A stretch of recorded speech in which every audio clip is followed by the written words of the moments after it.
con Gemma Clement, que nos va a hablar ya del ámbito de la evaluación neuropsicológica mediante entornos de realidad virtual. Gemma es psicóloga y emprendedora tecnológica especializada en el ámbito de la neuropsicología clínica. Escribió más de 30 artículos científicos, es autora de 4 test de evaluación neuropsicológica, de un sistema de prevención frente al bullying con mediación de videojuegos, un sistema de disminución de dolor y manejo de ansiedad. Y en 2020 se unió a Juntipsy, una empresa que brinda herramientas psicométricas virtuales. Hace ya 12 años que fundó Nexplora, una empresa especializada en tecnología y comportamiento que realiza evaluaciones cognitivas y neuropsicológicas en entornos de realidad virtual. Hoy nos va a contar algo de toda su experiencia justamente desde Nexplora y desde dónde trabajan. Así que un placer tenerte en la mesa. Gemma, te damos la palabra para que compartas tu conocimiento. Buenos días, buenas tardes Buen día. acá. Pues bueno, la verdad es que tanto Regan como Arleti han comentado un montón de cosas que ya han resumido pues parte de lo que yo iba a decir, y además que suelo decir siempre, ¿no? Que es necesaria la ciencia, la tecnología, pero la tecnología tiene que ir con una innovación social detrás, y que lo más importante de todo es la empatía y las personas y ese DNA social del que hablaba Arleti. Nosotros, hay algunas cosas que sí que es cierto que yo puedo ver desde otro punto de vista, ¿no? Para mí la tecnología no es tan rápida, porque de hecho llevo muchos años trabajando en tecnología y me he desesperado, porque la tecnología no ha ido tan acorde, ¿no?, a esas necesidades. Y eso puede ser por muchísimas cosas, desde que el mercado no ha estado preparado, con lo cual una tecnología se ha tenido que quedar en el cajón, esperando a que tuviese mejores resultados. Luego hay un montón de procesos y de cambios que hacen que una tecnología no se ponga en marcha, pero comparto también la indignación con Arleti, porque cuando la tecnología te puede permitir hacer una videollamada en un momento dado y cubrir una situación emocional, no hay ninguna excusa, ninguna razón para que no se haga, ninguna. Pero bueno, partiendo de eso y partiendo de esa importancia de lo que es la relación humana y luego la tecnología como instrumento,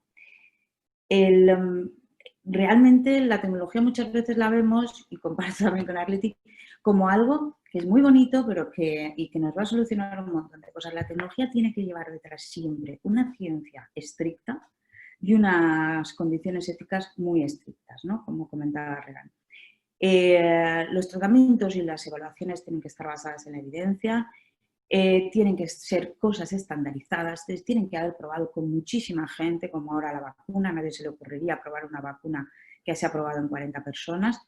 Pues con la tecnología debemos hacer lo mismo, y con las nuevas herramientas que van asociadas a todo esto deberíamos hacer lo mismo. Y luego, sobre todo, pues hacer estudios con línea bases, con prepost, en fin, todo lo que esté en nuestra mano y todo lo que dé esa sensación de apoyo a realmente la tecnología, que no es más que un instrumento. Es un instrumento para canalizar la ciencia que hay detrás, las personas que hay detrás y los servicios y las necesidades que tenemos que cubrir de esas personas, ¿no? Dicho esto, que ya, bueno, pues eso, ya han dicho ellas todo lo que en este aspecto, pues la verdad es que todo lo que estoy completamente de acuerdo y que tenían que decir. Sí que nosotros hemos trabajado con una herramienta o con una tecnología que a mí me gusta mucho y que me parece que, porque también hemos hecho videojuegos y hemos hecho otras cosas, es decir, no somos de unitecnología, ¿no? Pero realmente la realidad virtual, que ahora se utiliza mucho para videojuegos, también para ponerte en una situación diferente, incluso para hacer un viaje al pueblo donde naciste, y son cosas chulas, bonitas, pero realmente lo que ofrece la tecnología de la realidad virtual para la evaluación neuropsicológica para mí no tiene precio. No tiene precio, porque luego os cuento un poquito más con detalle, pero evita sesgos, sesgos que durante toda la vida en psicología hemos manejado, evita de esas desestandarizaciones de una pasación de un test en las que puede implicar mucho el evaluador cómo lo está haciendo. evita también el trabajo innecesario respecto a cuando una persona tiene que corregir un test, que puede durar más esa corrección que el hecho del test que estamos pasando, pero sobre todo automatiza y objetiviza muchísimo la evaluación que estamos haciendo. Y esa objetividad es la que tenemos que perseguir como científicos y como psicólogos para valorar realmente la función cognitiva que queremos evaluar en nuestro caso. Y para hacer tratamiento, por supuesto que igual, ¿no? Pero sobre todo en evaluación a mí me parece importantísimo. Y después de ver otras tecnologías y de valorar, a mí me apena mucho ahora en COVID, me decían, ¿y no se puede pasar por ordenador? Pues primero pierdes una gran cantidad, sobre todo en algunos test, pierdes distractores y pierdes escenarios que están hechos para que la persona, el niño, el adulto esté inmerso en esa situación, ¿no? Pierdes también un poco la multifuncionalidad. Pierdes también el sesgo, lo que hace la realidad virtual, que hace eliminar completamente el sesgo del evaluador, ¿no? Porque al final, aunque yo esté en el ordenador, el entorno mío sigue aquí. Y pierdes tantas cosas de lo que es ya la llamada validez ecológica, que bueno, que como, yo a eso sí lo catalogaría como, bueno, en una emergencia lo podemos hacer y de hecho lo debemos hacer porque tenemos que en un momento dado hacer una evaluación, pero la realidad virtual ofrece algo que realmente da saltos enormes respecto a la evaluación de las funciones cognitivas. Y os cuento un poquito, a ver si puedo compartir la pantalla. Sí, os cuento un poquito y rápido lo que hacemos, porque yo luego os puedo pasar esta presentación y como está todo por escrito, está todo referido, podemos verla, podéis valorar mejor lo que digo y así puedo dejar un poquito más de tiempo para las preguntas. A ver, ¿dónde está? Presentación, reproducción. Bueno, Nexplora es una empresa que, como decíamos, lleva ya 10 años en el mercado y la tecnología ahora está empezando a ir por delante de nosotros, pero nosotros siempre, la verdad es que ha ido por detrás respecto a lo que nosotros necesitábamos en relación a las gafas de realidad virtual y a todo lo que tenía que ofrecernos ese entorno tecnológico, ese hardware de realidad virtual. Pero sobre todo lo que queremos es obtener marcadores cognitivos que estén comprobados científicamente y que sean el punto clave donde poder después hacer extensión a un montón de patologías. Uno de nuestros test más reconocidos, quizá que es Aula Nexplora, siempre se asocia con TDAH. Tampoco puedo evitar que se asocie a lo que el usuario quiera asociarlo, ¿no? Pero realmente es un test de evaluación de los procesos atencionales. Los procesos atencionales pueden estar deteriorados o afectados en un montón de patologías infantiles, de adultos, de personas mayores, etc. Entonces, nuestros test se basan sobre todo en establecer marcadores cognitivos de funciones cognitivas básicas, un poquito más complejas otras, pero siempre basadas en funcionalidades que nosotros después, como neuropsicólogos, llevamos a una evaluación en la que podemos establecer a modo de síntomas cuál es el cuadro generalizado y poder distinguir perfectamente de una demencia frontotemporal o de una demencia de Alzheimer porque esas funciones no están afectadas de la misma manera. Y si habéis evaluado a personas con deterioro cognitivo sabréis a qué me refiero. Y la cuestión es que todo eso conduce a esa medición exacta y objetiva de la cognición y, por supuesto, también de la conducta que va a partir de esa cognición, porque en nuestros escenarios también se establecen después una serie de conductas que hace el sujeto, el niño, el adulto, etc. Y que es cuando ves por qué hay una conducta a partir de una función cognitiva que está funcionando de determinada manera, sea patológica o no, ¿no? Eso no se puede ver. No se puede ver nada más que cuando vas con el paciente a su entorno real, a cómo funciona en el entorno real. Eso es prácticamente imposible, es muy caro y la verdad es que muy pocos hemos tenido la suerte de poder ver a un paciente en el entorno real. Siempre son referencias de la familia, siempre son proyecciones de los que lo ven. Es que fíjate cómo se comporta, es que se comporta así por determinadas razones, ¿no? Siempre a través de los filtros subjetivos de otras personas o de los mismos test que al final pasan también por tu subjetividad, ¿no? Entonces la idea es esa, la idea es establecer con esta validez ecológica y esta validez científica que nos puede dar el hecho de los test en realidad virtual, poder valorar casi como si estuviésemos en un entorno real, pero además mejor, porque en el entorno real hay un montón de variables que no se pueden controlar. Si yo me voy a ver a un niño en una clase, hay un montón de variables, de repente alguien se pone a gritar y no puedo controlar eso.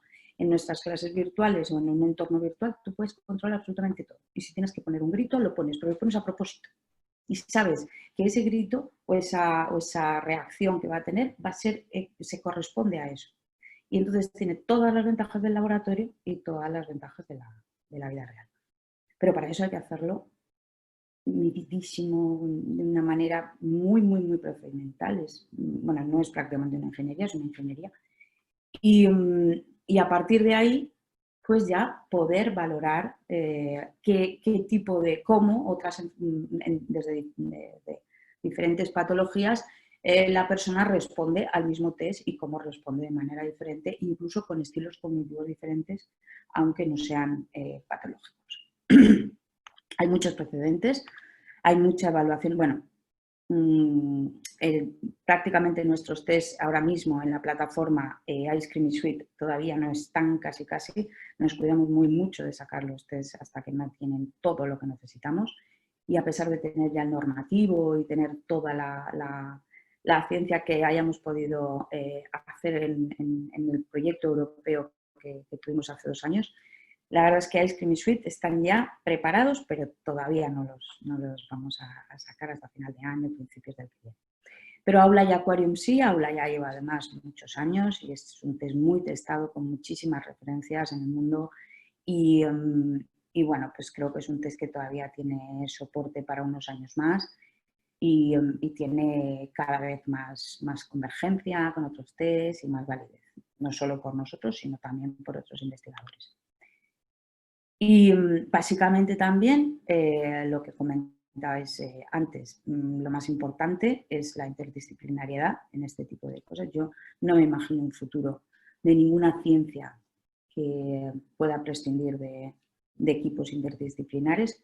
Tampoco me imagino ninguna ciencia sin tecnología, tampoco me imagino ninguna ciencia sin mujeres. Es decir, que todo, y sin diversidad personal, todo lo que nos deparará el futuro, desde luego, será con este fortalecimiento de las ciencias. Hay mucha realidad virtual, nos ha precedido la realidad virtual y el tratamiento. Se ha hecho estrés postraumático en realidad virtual, Regan lo conocerá, terapias de exposición, sobre todo pues eso viniendo de algunos escenarios de conflicto. Se ha hecho mucha intervención en fobias específicas porque realmente lo que es la terapia de exposición de toda la vida, en la que no sabía, aunque tú intentases que el paciente imaginase, no estás dentro de su cabeza, no sabes hasta qué punto se está imaginando, no se está imaginando o de qué manera. Por lo tanto, evidentemente la realidad virtual, desde el momento en que empezaron a hacerse los primeros sistemas en psicología, es lógico que haya empezado por fobias y se ha llegado ahora mismo a un punto de tratamiento de fobias muy óptimo. Y pues se han hecho intervenciones en esquizofrenia, en autismo, en negligencia espacial, en fin, en muchísimas patologías, incluidos nosotros que también hemos hecho ansiedad, distracción del dolor, etc. Pero sobre todo, lo complicado, bueno, como lo complicado, hay una gran diferencia entre hacer un tratamiento, un programa para tratamiento, un programa para evaluación. El programa de tratamiento al final, el terapeuta es el que tiene la responsabilidad de aplicarlo bien. Sin embargo, un programa de evaluación, oye, a mí me dice, es que Aula no evalúa bien y la culpa es nuestra, porque aula es el que tiene que evaluar bien. Eso es un test, ¿no? Entonces, hacer test tiene una metodología muy estricta, tiene unos requerimientos que están muy trabajados desde hace muchísimos años, tiene una psicometría detrás que hay que seguir a rajatabla y sobre todo, pues bueno, tienen esa dificultad de que tienen que estar muy normativizados para poder sacarlos al mercado. Pero la ventaja es esa validez externa y esa validez ecológica en la que podemos obtener pues, todo el control experimental, todo ese control de variables externas contaminantes y las mediciones en el entorno real y la multifunción. Eso también es muy importante, ¿no? Y eso es verdad que se han hecho test muchas veces, se han intentado, era un objetivo desde hace años, hacer test con validez ecológica y que al final medían varias funciones, porque es que uno no sale a la calle y utiliza solo la memoria de trabajo. Utiliza la memoria de trabajo, utiliza la atención, utiliza la planificación, la memoria prospectiva, se está acordando no sé qué, luego tiene un distractor, el distractor le interrumpe y entonces luego tiene que hacer switching para cambiar la atención, es decir, nuestro cerebro funciona todo a la vez, funcionan todas las funciones, o sea, todas las funciones más o menos se ponen en marcha a la vez. Y nos puede pasar pues como al paciente de Damasio, ¿no? Que en un momento dado yo te puedo pasar 20 test, los test más o menos das bien, pero luego en la vida real no funciona, hay algo que no funciona, ¿no? Entonces, esa multifunción requiere también más estudio de variables, más control de todas esas variables, sobre todo mucho control psicométrico y de interferencia entre ellas, pero nos da la ventaja de poder predecir mucho más cuál va a ser el resultado de esa persona en el mundo real. Esté acompañado, esté solo o vaya a hacer una tarea sencilla hasta aquí, sí, pero cuando la cosa se complique un poco, eso se ve también en nuestros test y a mí a veces los usuarios me dicen que cuando hace Aquarium, por ejemplo, llega un momento en que ya como se atora, su atención se atora y entonces ya no puede responder a todo y empieza a decaer su atención, se frustra más, entonces cada vez va a peor. Pues eso es lo que le pasa en la vida real, que si no está controlada su atención, si esa persona no tiene mucho control del entorno, no va a poder funcionar bien. Y eso es lo que nosotros también podemos observar con este tipo de herramientas. Como os he dicho, somos un equipo multidisciplinar y dentro de la evaluación de los procesos atencionales pues, hay unos precedentes muy largos, muy de larga data, en la que hemos podido estudiar un montón de paradigmas de test de ejecución continua, en la que al final nosotros, desde tareas de búsqueda visual hasta mantenimiento de la atención sostenida, a veces a los pues no sé, controladores aéreos, pilotos, los someten a búsqueda de a ver cuándo declina tu atención, de qué manera, por qué. Y todos esos CPTs o tareas pues como el CONES, el CESAT aquí en España, han tenido unos paradigmas muy específicos y orientados sobre todo a eso, a valorar determinadas patologías. Nosotros en aula, partiendo de un escenario que hizo Albert Richter en 2006, imaginaros el tiempo que hace, sí que hemos ido viendo pues cuál es la posibilidad de meter en un aula, en este caso en un aula virtual, una tarea específica que correspondiese con un paradigma científico ya muy probado de continuas performantes. Y sobre todo con una base teórica y un paradigma teórico claro, porque si no, no podemos hacer. Aquí me voy a adelantar un poquito, o me lo he pasado. Ahí está, igual luego está un poquito más adelante. La cuestión es que los paradigmas, por ejemplo, nosotros siempre hemos visto que los paradigmas X a veces iban solos, X es atender solo a un estímulo, el X no es no tienes que darle a ese estímulo, con lo cual ya entran a procesos más de inhibición, que no le tienes que dar, al otro simplemente le tienes que dar. Y luego, sobre todo, duraciones, tipos de estímulos, pues si son letras, si son números, si tienes que hacer un NBAC, si antes te han dicho esto, entonces respondes, si no, no. Bueno, imagino que más o menos conocéis todos esos paradigmas. Y al final decidimos hacer un paradigma muy orientado a los problemas de regulación de atención, que está incluido el TDAH, pero también otro tipo de patologías. Esas regulaciones, si yo te pongo a atender a algo con una tarea muy estimulante, en la que además tienes que controlar tu inhibición, en la que prácticamente no puedes dejar de atender, y estás ahí, y cuando llega un momento, te digo, vale, perfecto, lo has hecho muy bien, ahora vamos a hacer otra tarea. Y te meto en un paradigma X, mucho más tranquilo, en el que solo tienes que responder cuando aparece el estímulo diana. ¿Qué pasa?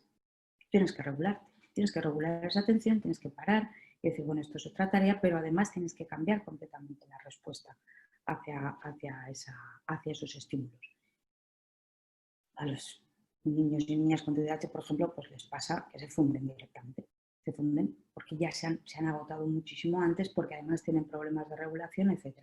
Y hay otros que funcionan mucho mejor en la segunda que en la primera, porque al principio, porque esa cantidad de estímulos no la manejan bien. Es decir, ahí es donde ves un montón de perfiles diferentes de problemas atencionales, y como psicólogo tu tarea es saber exactamente a qué puede corresponder ese tipo de síntomas cognitivos que estás viendo o que el informe te reproduce, ¿no? en los datos objetivos. Los estudios normativos los hacemos con muchísimos niños y niñas, son normalmente pues, multicéntricos, de diferentes zonas, etc. Y bueno, pues tienen muy buenos resultados. Podéis acceder después a toda la investigación sobre aula, luego os digo dónde, en la misma web en Explora hay un enlace que pone publicaciones, y ahí veis nuestras publicaciones y las publicaciones que han hecho otros investigadores. Los índices generales son algunos muy clásicos de los CPTs clásicos, como errores por omisión o por comisión, pero aquí podemos meter mucho mejor los tiempos de reacción, muchísimo mejor, y sobre todo podemos meter la actividad motora y saber exactamente dónde está mirando el niño o la niña, y ahí podemos también establecer luego también no creáis que los CPTs auditivo-visuales tienen tantos años, ¿eh? La mayoría antes eran exclusivamente visuales, y es muy importante la relación de la atención entre los estímulos visuales y los auditivos, y nos da muchas pistas también de diferentes problemas que pueden estar debajo de un problema atencional. Diferentes paradigmas, diferentes canales sensoriales en los que puede haber una diferencia, como digo, enorme, y distractores, cómo afectan los distractores a mi atención. Muchas veces alguien, es que si pues pongo a un niño sin distractores ya se estudiará más. A lo mejor necesita un pelín de distractor, ¿no? A nosotros mismos. Siempre digo, el que estudió la carrera en la facultad, en la cafetería, y el que estudió la carrera en la biblioteca, ¿no? Pues son estilos cognitivos diferentes, y cada uno, hay gente que necesita un pelín de activación, porque si no, pues su atención decae mucho o se fatiga más, etc. Y todas estas, todo lo que aprendimos con aula también lo llevamos un poquito más tarde, 4 o 5 años más tarde, a estudiar paradigmas de atención en adultos, que había muchísimos menos que en niños, y sobre todo a ver cómo se valoraba la implicación del sistema ejecutivo central y del switching, es decir, el cambio de atención de un lado a otro. O sea, en un momento dado alguien me llama, atiendo, ¿cuánto tiempo me cuesta volver otra vez a concentrarme aquí? Suelo decir siempre, es lo que te mata en el coche cuando ves un WhatsApp y no tienes esa capacidad de cambio atencional, porque de repente te levantas la mirada y ya tienes... O sea, es muy importante el manejo de la atención y el conocimiento de la atención. Estoy hablando sin ser patológico, ¿eh? Si ya hay algo de patología, no os cuento, porque todo entra, la atención y después el sistema ejecutivo central, que es, como sabéis, parte de nuestro centro de operaciones, va a estar mediatizado por esa atención o por esa capacidad de inhibición o por esa impulsividad. Más aparte luego todo lo que tenga que ver con memoria de trabajo. Entonces hay 2 tareas de ejecución dual, y también va muy ordenado todo esto a los problemas que empieza a tener una persona con deterioro cognitivo leve, que casi siempre el problema no es la memoria, como es que ya no se acuerda, es la atención. es la atención la que empieza a fallar. Es la atención la que empieza a tener muchos fallos, además no siempre iguales, ¿no? No ahora en este momento sí, o sea, ahora sí, luego no, pues por todas las variables que tiene el entorno real, que son muchas, ¿no? Y las perseveraciones, los errores perseverativos, que cuando uno insiste en equivocarse, ¿no? Y a veces hay gente, hablamos de la perseveración como algo positivo, sobre todo en innovación. Yo esa palabra la tengo un poquito atravesada, porque realmente la perseveración desde la patología o sea, desde la psicología es una patología, ¿no? Es insistir, insistir, insistir, a pesar de que ya sabes que no te va a dar ningún resultado, ¿no? Entonces yo a lo de la innovación no lo llamaría perseveración, habría que buscar ser perseverante, no habría que buscar otro término, pero bueno. Después de este inciso, sí que las perseveraciones, las interferencias, pues todos conocéis cómo afecta el Stroop, aunque ya el Stroop, bueno, otro día hablamos de eso, pero el Stroop es un test que ya es demasiado conocido y nos está dando realmente serios problemas a la hora de seguir utilizándolo en la clínica. Wisconsin, la interferencia, el Stroop, todos esos test también hemos intentado meterlos y aunarlos en la herramienta de IceCream, que es una herramienta de evaluación de las funciones ejecutivas, que parte de todo un histórico de tareas en supermercados y tareas donde había que tomar decisiones, donde se contaba con la planificación espacial, en fin, lo que hablábamos antes, ¿no? Con un montón de cosas que te pueden hacer que una tarea en un supermercado, si tienes una planificación espacial mala o una memoria espacial mala, te pueden hacer una compra en un supermercado puede ser un infierno. Y es que tú fíjate que ya no quiero ir al supermercado, ya. ¿Pero por qué? ¿No? ¿No es capaz de recordar la lista de cosas que lleva? O sea, hay muchísimas cosas que hacen que una persona pueda tener en un momento dado una discapacidad o incapacidad funcional que además le puede provocar problemas de dependencia y que realmente son cosas que podrían estar después con tratamientos de compensación, podrían estar muy fácilmente solucionadas. Y con lo cual aumentaríamos la independencia de esa persona y tendríamos a esa persona bastante más animada durante unos cuantos años más, que puede estar hasta que, si todo va mal, seguimos con ese deterioro más adelante hacia una demencia. Pero hay cosas pequeñas, detalles, que pueden hacer que tu vida cotidiana sea un infierno.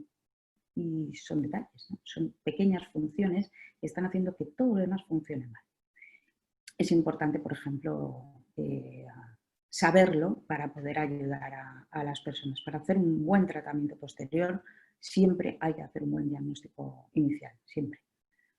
Hay ausencia de tareas estandarizadas y baremadas en este entorno virtual. Hace poco salió este artículo en el que habían hecho pues, en un laboratorio, otra vez un supermercado, 41 personas, una valoración de actividades de la vida diaria, etcétera, con una serie de variables, todas a la vez. Lo tendríamos que ver, ¿no? Tendríamos que ver cómo está. En primer lugar, 41 personas no es suficiente para hacer un test de evaluación, eso desde luego, pero bueno, se empieza por algo. Y sobre todo es la dificultad que hay entre el paradigma de laboratorio y lo que es un test estandarizado que puedes vender a otro país, a otras personas que están incluso con una cultura diferente, con un idioma diferente y que lo van a poder utilizar, que les va a servir exactamente igual que a ti. Eso no tiene nada que ver con un test de laboratorio, ¿no? Y eso es lo que realmente cuesta muchísimo dinero y muchísimo tiempo. Este test que lo hice con Javier Tirapu, que creo que es de las personas que más sabe de función ejecutiva, yo diría del mundo, pero bueno, él igual dice que no es para tanto, pero seguro que sí. Y lo que queríamos era eso, hacer unas medidas de aprendizaje, planificación, flexibilidad, esa agenda visoespacial que están manejando continuamente tanto los estímulos visuales como auditivos, como los seriados. Cuando la planificación es seriada, bueno, pero cuando la planificación es lógica me cuesta, porque hay ciertas cosas de razonamiento abstracto que... todas esas cosas a la vez es lo que hacen que que podamos hacer este test o no lo podamos hacer, o tengamos dificultades, ¿no? Y luego os hago un poquito de spoiler, a mitad de test cambié ciertas tareas que te estamos enseñando desde el principio y estamos metiendo en tu memoria de trabajo hasta que te las aprendes, de repente te cambiamos y te decimos ya las cosas han cambiado, las reglas han cambiado. Ahora esto aquí no se puede entrar sin mascarilla, aquí no se puede hacer no sé cuánto, aquí no sé menos. Y cuando, ay, la mascarilla, ay, no sé qué. Porque somos gente de costumbres, ¿no? Nuestro cerebro hace y va, porque es económico también, y también nos sirve eso mucho, ¿no? Que nuestro cerebro sea económico nos salva de muchísimas cosas, pero también nos hace que a veces nos adelantemos, nuestro cerebro se adelanta, se mete en la calle que sabes que no puede porque está de obras, pero como es el camino que has ido tú, que lo has llevado haciendo desde hace 2 años, pues vas a acabar ahí. Y otra vez a dar la vuelta porque, jolín, mira que lleva 2 semanas en esta calle de obras. Eso es perfectamente normal, pero cuando ya hay una patología, esa planificación, ese cambio de set cognitivo es muy costoso, muy costoso. Y entonces perseveras, interfiere lo anterior con el aprendizaje nuevo y lo que también decía Punset, nos cuesta más desaprender que aprender. Y ese término tan curioso es lo que sucede muchas veces, ¿no? Nos cuesta desaprender, nos convertimos en más rígidos y menos adaptativos al cambio. Y esos son estilos cognitivos de función ejecutiva que cambian mucho con la edad. Nos hemos sorprendido muchísimo con las muestras que hemos obtenido de casi 500 personas. Vamos a seguir metiendo más personas en ese normativo. Pero la cuestión es que esos estilos cognitivos que sin ser patológicos establecen esas diferencias que en un posible análisis posterior podrías llegar a decir que son caracteriales y que a lo largo de nuestra vida se van modificando educativamente, pero que también cuando llegamos a una edad se van modificando de manera que, tú fíjate, pues yo parece que cuando era joven era más reivindicativa, ahora ya no me apetece. Todas esas cosas que son caracteriales también tienen que ver con nuestro cerebro y nuestra capacidad de adaptación, nuestra capacidad de soportar la incertidumbre o nuestra inseguridad a la hora de, por ejemplo, nuestra memoria o nuestra capacidad de reacción, ¿no? Todas esas cosas tan maravillosas es la función ejecutiva y es lo que nos encantaría de alguna manera con este test, por lo menos acercarnos a saber cómo funciona cuando funciona todo a la vez, ¿no? Cuando está funcionando todo a la vez. Y en este estudio de Ice Cream, que ya os digo que cada vez nos sorprende más los datos y vemos, pues sí que vemos que decaen muchas cosas con la edad, igual que en Aquarium, también a partir de los 22 la atención cae bastante, por eso los gamers a veces se jubilan muy temprano, los gamers estos, los jovencitos de ahora, los que vamos, juegan y todas las funciones atencionales en marcha, la coordinación motora, la psicomotricidad fina, o sea, son unos bestias y unas bestias jugando, ¿no? Pues se acaba a los 22, 23, baja, adquieren otras habilidades, pero esas bajan, ¿no? Entonces pueden ser ya más entrenadores, quizá, como el cuerpo físico, ¿no? Como los deportistas de élite. Y dentro de la diferencia que tenemos entre cuando vamos creciendo, sí que es cierto que nos vamos compensando, pero también a veces pensamos que yo la atención, pues sí, es cierto, a partir de los 40 y 42, me parece que era, 42, 45 años, sí, bastante. Nuestra atención baja bastante, pero ostras, nuestra planificación mejora, mucho mejor, mucho mejor. Entonces, y hasta los 60 y pico. Así que también lo que decía Arleti, esa capacidad que pueden tener algunas personas mayores de ver las cosas desde otra perspectiva, desde otro punto de vista, eso no lo da solo lo que hayas vivido, lo que hayas dejado de vivir, ¿no? Sino cómo se ha ido adaptando tu cerebro a las funciones cognitivas, cómo ha ido compensando y cómo ha ido mejorando en algunas cosas, a pesar de haber perdido otras, pues que de serie se van empeorando, ¿no? O sea, que malas noticias las justas.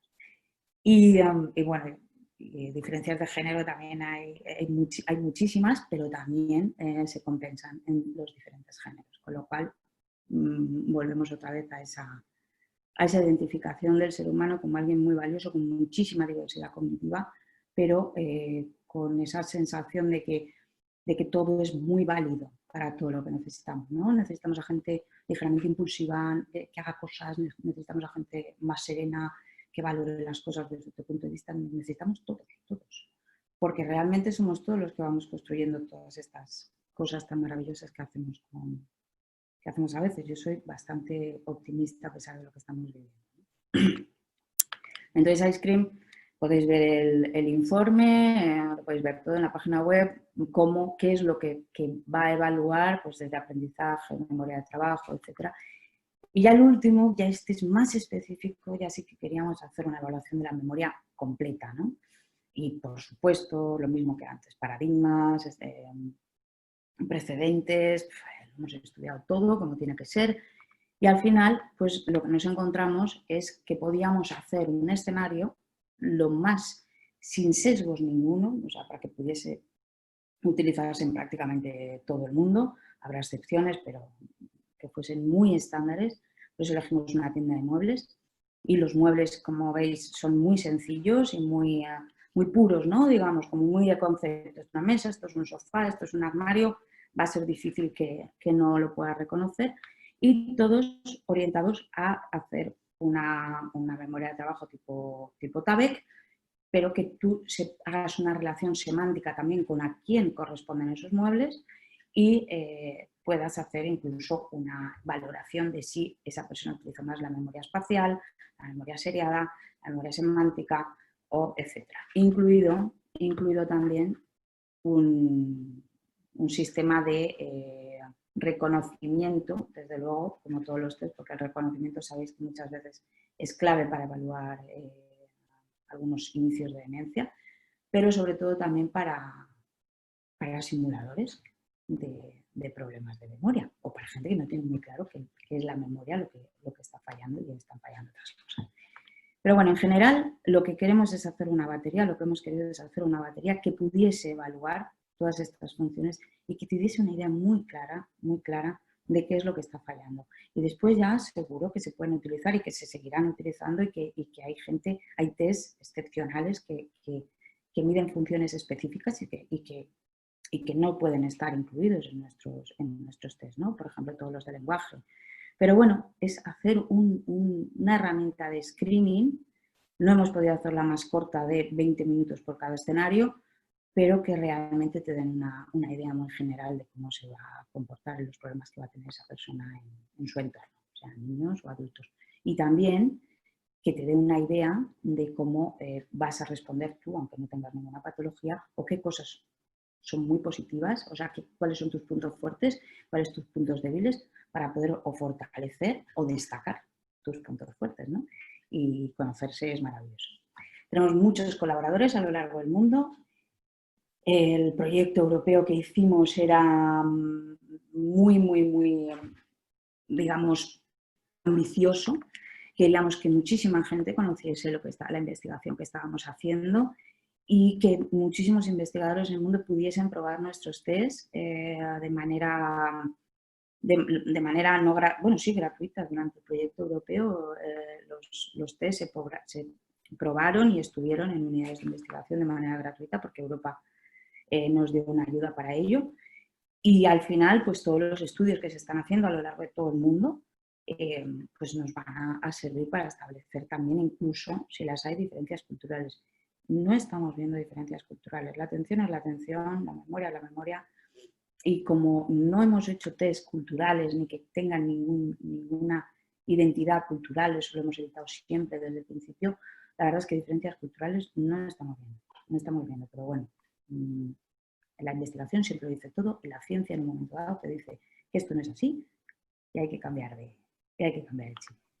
Aspectos regulatorios, por supuesto, marca CE, producto sanitario, medical device, sello de excelencia de la Comisión Europea, lo que viene a ser lo mismo que la FDA estadounidense, y ventajas, pues las que ya os he comentado. Ahora mismo nos pasamos ya casi a las nuevas Quest, que son las nuevas gafas de realidad virtual, que estamos encantados, porque por primera vez yo he cogido los mandos y he dicho, me sobran cosas, por primera vez me sobran cosas, ¿no? Así que estoy encantada de poder tener algo un poquito más avanzado y que probablemente podría llegar a utilizar para hacer otras cosas y que podríamos tener en cuenta para otros escenarios. Estudios los podéis ver con todo este tipo de condiciones que tienen que tener los estudios científicos. En la web podéis ver aquí en publicaciones todo lo que tenemos. Y el futuro que puede darnos la tecnología, pues mejores estrategias de gamificación para poder motivar mejor. La inteligencia artificial va a ser una ayuda enorme para poder valorar muchísimas conductas, cosas que hacen que seamos cómo funcionamos, ¿no? Con el COVID ya se está viendo. Y sobre todo, pues para mí lo mejor es poder trabajar en la empatía y en esa diversidad cognitiva que con el envejecimiento y lo social va a hacer que cada vez tengamos más posibilidad de acercarnos a las personas, que es lo que se trata de eso, ¿no? Trabajamos para eso y para ello y es lo que nos gusta. Gracias, Gemma.